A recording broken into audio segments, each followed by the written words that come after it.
క్రీస్తు నామంలో మీకు అందరికీ మా వందనములు. అనంతపురం జిల్లా యాడికి మండలం క్రైస్తవ గృహ కూడిక సంఘ కాపరి అయినటువంటి గంధం దేవదానం గారు 18 సంవత్సరాల వయసులోనే దేవుని రక్షణ పొందుకొనేసి ఆయన సాక్షిగా జీవిస్తూ ఆంధ్ర తెలంగాణ ప్రాంతాలలో విరివిగా వాడబడుతున్నటువంటి దైవజనులు ఇప్పుడు మన మధ్యకు వచ్చి వాక్యాన్ని అందించబోతున్నారు. విని ఆశీర్వాదములు పొందుకుందాము. ప్రియులారా, మరొకసారి ఈ విధంగా దేవుని వాక్యం అందించుటకు నాకు ఇచ్చిన ధన్యతను బట్టి నేను ఎంతగానో ప్రభును స్తుతిస్తూ ఉన్నా. ఆదికాండం 24వ అధ్యాయము 1వ వచనం. అబ్రహాము బహుకాలము గడిచిన వాడై వృద్ధుడై ఉండెను. అన్ని విషయములలో యెహోవా అబ్రహామును ఆశీర్వదించెను. నేటి దినాలలో అనేక కుటుంబాలు ఆశీర్వదించబడడం లేదు. 2 సమూయేలు గ్రంథం 3వ అధ్యాయం 1వ వచనములో దావీదు కుటుంబీకులకును సౌలు కుటుంబీకులకును బహుకాలము యుద్ధము జరగగా దావీదు అంతకంతకు ప్రబలెను, సౌలు కుటుంబము అంతకంతకు నీరసిల్లెను. కొన్ని కుటుంబాలు అత్యున్నతమైన స్థానానికి వెళ్తున్నాయంట, కొన్ని కుటుంబాలు అట్టడుక్కుపోతున్నాయంట. జాగ్రత్త. ఈరోజు మనం అబ్రహాము కుటుంబాన్ని గురించి కొన్ని విషయాలు మనం ధ్యానం చేసుకుందాం. ఏమంటున్నాడు దేవుడు? అబ్రహాము బహుకాలము గడిచిన వృద్ధుడై ఉండెను. అన్ని విషయములలో యెహోవా అబ్రహామును ఆశీర్వదించెను. అబ్రహాము కుటుంబమును అన్ని విషయములలో ఆశీర్వదించబడుటకు అబ్రహాములో ఉన్న గుణలక్షణాలు 7 ఉన్నాయి. వాటిని ఇప్పుడు మనం ధ్యానం చేసుకుందాం. అబ్రహాము పూర్వీకులు తెరహు, వారు విగ్రహారాధికులు. యెహోషువ గ్రంథం 24వ అధ్యాయము 2వ వచనములో మనకు ఒక మాట దొరుకుతుంది. యెహోవా జనులందరితో ఇట్లనెను, ఇశ్రాయేలు దేవుడైన యెహోవా సెలవిచ్చినదేమనగా, అనాది కాలము నుండి మీ పితరులు అనగా అబ్రహాముకును నాహోరునుకు తండ్రి అయిన తెరహు కుటుంబీకులు నది అద్దరిని నివసించి ఇతర దేవతలను పూజించిరి. అబ్రహాము యొక్క కుటుంబీకులు వారి విగ్రహారాధికులు. యూదుల సాంప్రదాయములో ఒక కథ ఉంది. తెరహు విగ్రహములను తయారు చేసేవాడట. అబ్రహాము గ్రామమున వెళ్ళి అమ్ముకొని వచ్చేవాడంట. తన దినచర్యలో ఒక దినం బుట్ట నిండా విగ్రహాలు పెట్టుకొని బయలుదేరాడు. రాయి తట్టుకొని బోర్ల పడగా బుట్టలోని విగ్రహాలు పగిలిపోయాయి. అబ్రహాముకు భయం వేసింది. అబ్రహాముకు 2 పేర్లు అండోయ్. ఒకటి అబ్రాము, రెండవది అబ్రహాము. అబ్రహాము భయపడి తెరహు దగ్గరకు వచ్చి, నాన్న, నాదేం తప్పు లేదు, నేను వెళ్తుండగా చిన్న రాయి తట్టుకొని కింద పడ్డాను, విగ్రహాలన్నీ పగిలిపోయాయి, మన దేవుని లెక్క వారు వికృతంగా ఉంటారు కదా, వారు నా మీద కోపముంచరా, పగబట్టరా అంటే తెరహు అన్నాడంట, నేను మరలా చేస్తాను కదా అన్నాడంట. అందుకని అబ్రహాము జీవము గల దేవుడు ఒకడున్నాడు. ఉదయం సూర్యుడు కనపడతాడు, రాత్రి కనపడడు. రాత్రి చంద్రుడు నక్షత్రాలు కనపడతాయి, పగలు కనపడవు. దీని వెనకల ఒక అదృశ్య దేవుడు ఉన్నాడు అని అబ్రహాము జీవము గల దేవుని గురించి అన్వేషించేవాడంట. అందుకని 12వ అధ్యాయం మొదటి వచనములో ఏ మాటతో ప్రారంభమవుతుందంటే ఒక శ్రేష్టమైన మాటతో ప్రారంభమవుతుంది. యెహోవా అంటే దేవుడే అబ్రహాము యొద్దకు వచ్చి, నీవు లేచి నీ దేశము నుండి, నీ బంధువుల యొద్ద నుండి, నీ తండ్రి ఇంటి నుండి బయలుదేరి నేను నీకు చూపించు దేశమునకు బయలు వెళ్ళుము అన్నప్పుడు అబ్రహాము దేవుడు పిలిచినప్పుడు మరో మాట చెప్పలేదంట. హెబ్రీ పత్రిక 11వ అధ్యాయము 8-9 వచనాలలో అబ్రహాము పిలువబడినప్పుడు తాను స్వాస్థ్యముగా పొందనై ఉన్న ప్రదేశమునకు బయలు వెళ్ళెను, మరియు ఎక్కడికి వెళ్ళవలయను అది ఎరుగక బయలుదేరెను. కనుక నీ ఆధ్యాత్మిక జీవితంలో అబ్రహాము విశ్వాసముతో దేవుణ్ణి వెంబడించాడు. అబ్రహాము దేవుడు తనతో చెప్పిన ప్రకారము బయలుదేరెను. ఆదికాండం 12వ అధ్యాయములోనే మనకు ఇంకొక మాట దొరుకుతుంది. 12వ అధ్యాయము అబ్రహాము 3వ వచనం చివరి భాగమున యెహోవా అతని 4వ వచనం యెహోవా అతనితో చెప్పిన ప్రకారము అబ్రహాము వెళ్ళెను. అనగా అబ్రహాము దేవుని మాటకు విధేయత చూపాడు. అందుకని దేవుడు ఆశీర్వదించాడు. నీ ఆధ్యాత్మిక జీవితంలో ఆయనకు విధేయత చూపాలి. కానీ దినాలలో అవిధేయులుగా జీవిస్తూ ఉన్నారు. నోవాహు దేవుడు తనతో చెప్పిన ప్రకారము, నోవాహుని గురించి 2 మాటలు మనకు దొరుకుతాయి. ఆదికాండం 6వ అధ్యాయము 8వ వచనం. అయితే నోవాహు దేవుని దృష్టి యందును కృప పొందినవాడు ఆయను. నోవాహు 6వ అధ్యాయం 22వ వచనంలో నోవాహు అట్లు చేసెను, దేవుడు అతనికి ఆజ్ఞాపించిన ప్రకారం యావత్తూ చేసెను. నోవాహు ఏది చేసినా దేవుడు చెప్పిన ప్రకారము చేయువాడుగా ఉన్నాడు. నీ ఆధ్యాత్మిక జీవితంలో కూడా దేవుని మాటకు నువ్వు విధేయత చూపితే చాలు, నువ్వు ఆశీర్వదించబడతావు. అబ్రహామును పిలిచినప్పుడు అబ్రహాము మరో మాట మాట్లాడకుండా విధేయతతో కొనసాగాడు, ప్రయాణమయ్యాడు. అందుకని దేవుడు అబ్రహామును అన్ని విషయాలలో ఆశీర్వదించాడు. తర్వాత ఆదికాండం 39వ అధ్యాయము, నిర్గమకాండం 39వ అధ్యాయము 42వ వచనం. నిర్గమకాండం 39వ అధ్యాయము 42వ వచనం. 39వ అధ్యాయము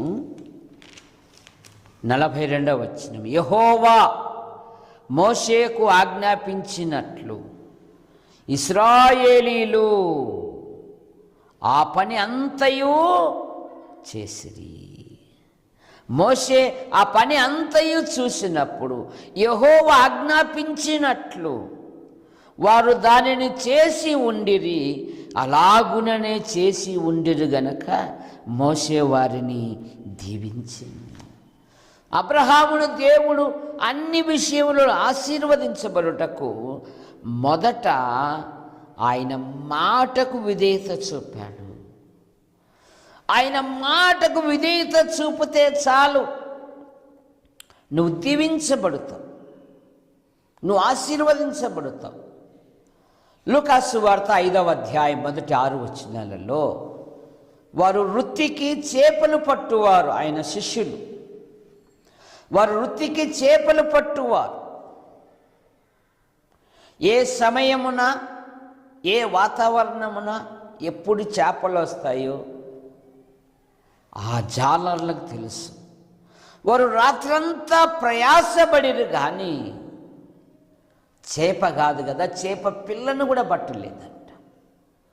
కానీ ప్రభు అయిన యేసుక్రీస్తు వారు అన్నారు, మీ వలలు లోతుకు విసురుడి అన్నప్పుడు, బోధకుడా రాత్రంతా ప్రయాసపడితిమి కానీ మాకేమీయూ దొరకలేదు, అయినను ఇప్పుడు నీ మాట చొప్పున వలలు వేతుము. ఇంగ్లీష్ బైబిల్లో ఏముందంటే మాస్టర్ అని ఉంది, యజమానుడా అని ఉంది. ఇప్పుడు నీ మాట చొప్పున, ఎప్పుడైతే ఆయన మాటకు విధేయత చెప్పారో, ఎప్పుడైతే ఆయన మాట యందు విశ్వాసం ఉంచారో, ఎప్పుడైతే ఆయన మాటకు లోబడ్డారో వారు విస్తారమైన చేపలు పట్టిది. యోహాను సువార్త 2వ అధ్యాయములో యేసు ప్రభు తల్లి వారు అక్కడ ఉండుట బట్టి ఆ వివాహము జరిపించేవారు, ఆ వివాహము చేసుకునేవారు యేసు ప్రభువునకు బంధువులై ఉన్నారు గనక యేసును ఆయన శిష్యులను ఆ వివాహమునకు పిలువబడిరి. ద్రాక్షారసం అయిపోయింది.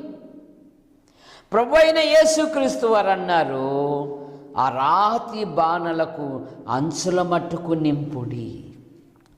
ఎప్పుడైతే వారు అంచుల మట్టుకు నింపారో నీళ్ళు ద్రాక్షారసము మధురములాయను. నీ జీవితము మధురము కావాలంటే ఆయనకు లోబడాలి.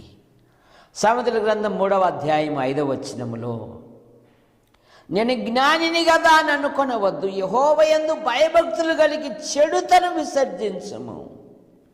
నువ్వు ఆయన అధికారమునకు ఒప్పుకొనుము, అప్పుడు ఆయన నీ త్రోవలను సరళము చేయవాడు. అబ్రహాములో ఉన్న మొదటి మాట ఏంటంటే దేవుని మాటకు విధేయత చూపాడు. రెండవ మాట, అబ్రహాములో ఉన్న రెండవ లక్షణం ఏంటంటే అబ్రహాము దేవుని మాట నమ్మెను. 15వ అధ్యాయము ఆదికాండం 15వ అధ్యాయము 6వ వచనం. ఆదికాండం 15వ అధ్యాయము 6వ వచనం. అతడు యెహోవాను నమ్మెను, అది అతనికి నీతిగా ఎంచబడెను. ఈ 15వ అధ్యాయములో దేవుడు ప్రత్యక్షమై, అబ్రహామా నేను నీకు కేడము, నీ బహుమానము అత్యధిక మగును అని అంటే, అబ్రహాము దేవునితో అంటాడు, ఎంత ఇచ్చినా నాకెందుకయ్యా, నేను సంతానం లేనివాడనే పోవచ్చున్నాను, ఈ ఆస్తికంతా పనివాడైన ఎలియాజరే వారసుడు అవుతాడు కదా అంటే, అబ్రహామును దేవుడు అబ్రహాము చేయి పట్టుకొని ఆకాశం వైపు చూసి, నీ చేతనైతే ఆకాశ నక్షత్రం లెక్కించుము, ఒకని వలన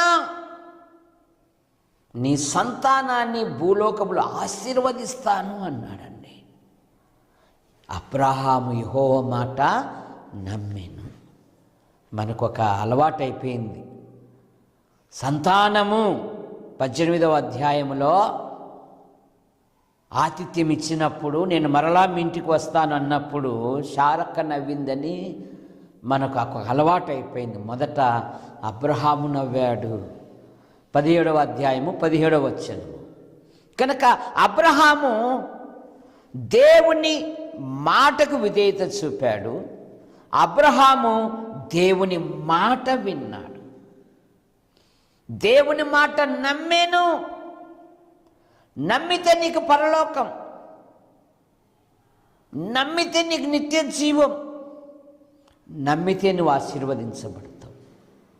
ప్రభు అయిన యేసుక్రీస్తు వారు యోహాను సువార్త 5వ అధ్యాయం 24వ వచనములో, నా మాట విని నన్ను పంపిన వాని యందు విశ్వాసముంచు ప్రతివాడు నిత్య జీవము గలవాడు, వాడు మరణంలో నుండి తీర్పులోనికి రాక జీవములోనికి దాటును. ఆయన మాట నమ్మాడు.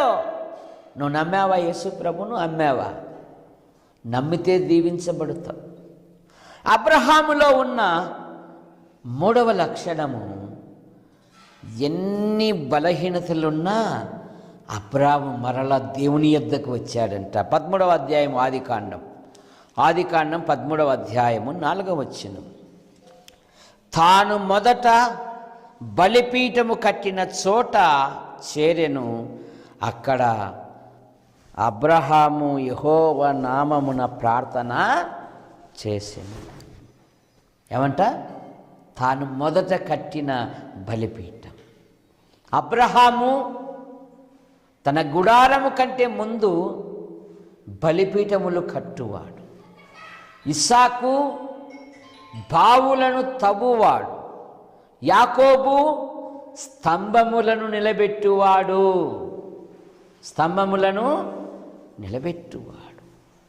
ఈ 12వ అధ్యాయం 10వ వచనములో దేశములో కరువు కలగగా, బైబిల్లో దాదాపు మనకు 13 కరువులు కనపడతాయి బైబిల్ అంతటిలో. అప్పుడు ఆ దేశంలో కరువు వచ్చెను. ఆ దేశంలో కరువు భారముగా ఉన్నందున అబ్రాము ఐగుప్తు దేశములో నివసించుటకు అక్కడికి వెళ్ళెను. కమ్ డౌన్ అని ఉంటుంది. పిలిచిన దేవుని వైపు చూడలేదే కానీ పరిస్థితులను బట్టి తన సొంత జ్ఞానముతో అబ్రహాము, తన సొంత తలంపుతో అబ్రహాము ఐగుప్తుకు వెళ్ళెను. ఐగుప్తు అనగా 2 ఇబ్బంది అని అర్థము. పిలిచిన దేవుని వదిలిపెట్టాడు. పిలిచిన దేవుని వైపు చూడాలి. ప్రభువా, కరువు వచ్చింది, మరి నా పరిస్థితి ఏమి? తన సొంత జ్ఞానాన్ని ఆధారం చేసుకుని ఎప్పుడైతే ఐగుప్తుకు వెళ్ళాడో, ఐగుప్తులో అబ్రహాం బలిపీఠం కట్టలేదు కానీ అబద్ధాలు నేర్పిస్తూ ఉన్నాడు. ఎందుకంటే ఐగుప్తీయులు అది అనాది కాలం గనక వరస వావి లేని తరం అది. ఒక అందమైన అమ్మాయి కనపడితే చాలు పాడు చేసేవారు. అందుకని శారా మిక్కిలి అందగతే గనుక ఆమె అబద్ధాలు నేర్పుతూ ఉన్నాడు. అక్రమమైన సంపాదనకు గురి అవ్వాడు. దేవుడే చొరవ చేసుకొని అబీమెలెకు రాజును గద్దించాడు దేవుడు. అతడు ప్రవక్త, అతడు నీ కొరకు ప్రార్థన చేయి. అబ్రహాము ఐగుప్తులో అవమానము నొందాడండి. అబీమెలెకు రాజు వచ్చి, ఏందా ఏంది జాగ్రత్త, నువ్వు విశ్వాసాన్ని వదిలిపెట్టి లోకమని ఐగుప్తుకు వెళితే 2 ఇబ్బంది. ఋతు గ్రంథములో దేశంలో కరువు కలగగా అని దేవుడు రాస్తే, నయోమి కుటుంబానికి కరువు వచ్చిందే? బెత్లెహేములో ఉన్న వారందరికీ కరువు వచ్చిందే? అందరూ ఊరు విడిచారా? నయోమి వాళ్ళే ఊరు విడిచారా? ఎప్పుడైతే మోయాబుకు వెళ్ళారో ఆధ్యాత్మికంగా పతనమయ్యారు. తప్పైన కుమారుడు తన తండ్రిని ఇంటిని విడిచి దూర దేశానికి వెళ్ళాడో బహు ఇబ్బందులకు గురయ్యాడు. యెరూషలేములో ఉన్న యాత్రికుడు యెరికోకు ఎప్పుడైతే దిగి వెళ్ళాడో దొంగల చేతికి చిక్కాడు. జాగ్రత్త ప్రియుడా. అందుకని ఇప్పుడు అబ్రహాము సరి చేసుకొని తాను మొదట కట్టిన బలిపీఠం యొద్దకు చేరాను. నయోమి మరలా బెత్లెహేముకు వచ్చింది. తప్పైన కుమారుడు మరలా తండ్రి ఇంటికి వచ్చాడు. నీ ఆధ్యాత్మిక జీవితంలో నువ్వు సరి చేసుకోవాలి. అబ్రహాము సరి చేసుకున్నాడు, నువ్వు సరిదిద్దుకోవాలి.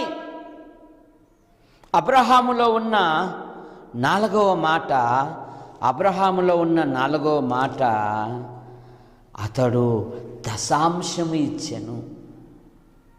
లోతు అబ్రహాము కలిసి నివసించలేనంత విస్తారమైన ఆస్తి వారికి ఉంది. కానీ 13వ అధ్యాయం 10వ వచనము 12వ వచనంలో లోతు కాపర్లకు అబ్రహాము కాపర్లకు కలహము పుట్టి, మా అయ్య గొప్పవాడంటే మా అయ్య గొప్పోడని. అప్పుడు అబ్రహాం అన్నాడు, మనము సహోదరులము, మనకు కలహం ఉండకూడదు. ఈ 4 దిక్కులలో ఏదికైనా కోరుకో అన్నాడు. లోతు సొదొమ గొమొర కోరుకొని వెళ్ళిపోయాడు. 5 మంది బందిపోటు రాజులు వచ్చి సొదొమ దగ్గరలో లోతు దగ్గర ఉన్న సమస్తము దోచుకొని వెళితే, అబ్రహాము విశ్వాస వీరుడుగా తన ఇంటిలో అలవరచబడిన 318 మందితో వెళ్ళి 5 రాజులను జయించి వచ్చినప్పుడు మెల్కీసెదెకు మొట్టమొదట ఆరాధన అక్కడే మనకు ప్రారంభమవుతుంది. అతడు రొట్టె ద్రాక్షారసం ఇచ్చాననే మాట మనం చూస్తాం. అతడు అన్నిటిలో ఇతనికి దశాంశం ఇచ్చాను. ఇస్తున్నావు దశమ భాగము? అననీయ సప్పీర మాదిరి దాచిపెట్టుకుంటున్నావా? వారు దాచిపెట్టారు, నష్టపోయారు. అబ్రహాము అన్ని విషయములు ఇతనికి దశాంశం ఇచ్చాను, ఇచ్చి శోధించుడి అన్నాడు దేవుడు. అబ్రహాము విజయమిచ్చిన దేవుణ్ణి ఆరాధిస్తూ, ఘనపరుస్తూ, మహిమపరుస్తూ అన్ని విషయములలో అబ్రహాము ఇతనికి అన్నిటిలో దశాంశం ఇచ్చెను. నువ్వు వృద్ధి పడాలంటే, నువ్వు అభివృద్ధి పడాలంటే, నువ్వు దీవించబడాలంటే దేవుని భాగం ఇచ్చి నువ్వు దేవుని ఘనపరచాలి. సామెతల గ్రంథం 3:10 అదే కదా, నీ భాగములో భాగం ఇచ్చి, నీ ఆస్తిలో భాగం ఇచ్చి యెహోవాను ఘనపరచుము, అప్పుడు నీ కొట్లలో ధాన్యము సమృద్ధిగా ఉండు. కనుక అబ్రహాములో ఉన్న లక్షణాలు, ఒకటి విధేయత కలిగిన వాడు, దేవుని మాట విన్నవాడు, మరలా దేవుని యొద్దకు వచ్చినవాడు, దశాంశం ఇచ్చెను. అబ్రహాము ఆతిథ్యమిచ్చువాడు. ఆదికాండం 18వ అధ్యాయం 1-5 వచనాలలో అబ్రహాము సింధూర వృక్షము యొద్ద గుడారపు ద్వారమున కూర్చొని ఉండెను. ఆ దినాలలో యాత్రికులు నడుచుకుంటూ వెళ్ళాలి, వాహనాలు లేవు, విమాన సాధనాలు లేవు. అందుకని ఎవరైనా అడవిలో వెళుతూ ఉంటే తన ఇంటి ముందర వెళుతూ ఉంటే ఇంత గుప్పెడు అన్నం పెడదామా అనే మనసు అండి అబ్రహాముది. అందుకని ఎబ్రీ పత్రిక 13వ అధ్యాయం 1వ వచనములో ఆతిథ్యము చేయ మరువకుడి, ఎరుగకే కొందరు దేవదూతలకు ఆతిథ్యమిచ్చిరి.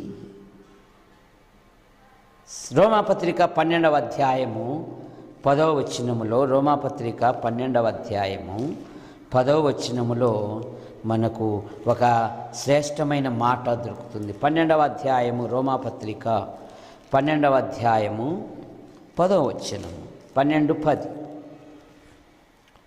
సహోదరులారా, ప్రేమ విషయములో ఒకరినొకడు అనురాగం గలవారై, ఘనత విషయములో ఒకరినొకడు గొప్పగా ఎంచుకొనుడి, ఆసక్తి విషయములో మాంద్యులుగాక ఆత్మ తీవ్రత గలవారై ప్రభుని సేవించుడి, నిరీక్షణ గలవారై సంతోషించుచు శ్రమల యందు ఓర్పు గలవారై ప్రార్థన యందు పట్టుదల కలిగి ఉండుడి, పరిశుద్ధుల అవసరములలో పాలు పొందుచు. నీ కొరకు ప్రార్థించే సహోదరునికి ఈ కరోనా కాలములో దర్శించి 2 మాటలు ఏమైనా చెప్పావా? తలుపులు వేసుకుని నువ్వే తిని నేను సేపు అనుకుంటే అది దేవునికి కృతజ్ఞత లేదు అని అర్థం. జ్ఞాపకం పెట్టుకో. కనుక పరిశుద్ధుల అవసరములలో పాలు పొందొచ్చు, శ్రద్ధగా ఆతిథ్యము ఇచ్చుచూ ఉండుడి. అబ్రహాము ఆతిథ్యమిచ్చువాడు. అబ్రహాములో ఉన్న 6వ మాట ఆతిథ్యమైనాక అబ్రహాం ఇంతకు ఇక్కడికి ఎందుకు వచ్చామో తెలుసా? అదిగో ఆ సొదొమ గొమొర ఉందే, ఆ పట్టణం యొక్క పాపం ఆకాశం అంటుకొని ఉంది, దాన్ని దహించి వేయడానికి వచ్చాము అన్నప్పుడు అబ్రహాము 6 సార్లు విజ్ఞాపన చేశాడు. ఆ పట్టణంలో 50 మంది ఉంటే, ఆ పట్టణంలో 40 మంది ఉంటే, ఆ పట్టణంలో 30 మంది ఉంటే, ఆ పట్టణంలో 20 మంది ఉంటే దుమ్మును ధూళిని తెగించి విజ్ఞాపన చేసేవారు కావాలి. కరోనా కాలం దేశ రక్షణ కొరకు, రాష్ట్ర రక్షణ కొరకు, ప్రజల రక్షణ కొరకు ప్రార్థించువారు కావాలి. ఎస్తేరు అంది, తన ప్రజల కొరకు కన్నీళ్లు కార్చింది. నేను నశించదను, యూదులను రక్షించుతున్న అధ్యాయము. 1 తిమోతి పత్రిక 2వ అధ్యాయం 1-2 వచనాలు. మన సంపూర్ణ భక్తియు మాన్యతయు నెమ్మదిగాను సుఖముగాను బ్రతుకు నిమిత్తం అన్నింటికంటే ముఖ్యముగా రాజుల కొరకును, అధికారుల కొరకును, సమస్త ప్రజల కొరకును ప్రార్థనలు, యాచనలు, విజ్ఞాపనలు చేయ బద్ధులమై ఉన్నాము. ఇది మంచిదియు, మన రక్షకుడకు దేవుని దృష్టికి అనుకూలము. అబ్రహాము విజ్ఞాపన చేయవాడు. అబ్రహాములో ఉన్న 7వ మాట, అబ్రహాము దేవునికి భయపడినవాడు. 22వ అధ్యాయము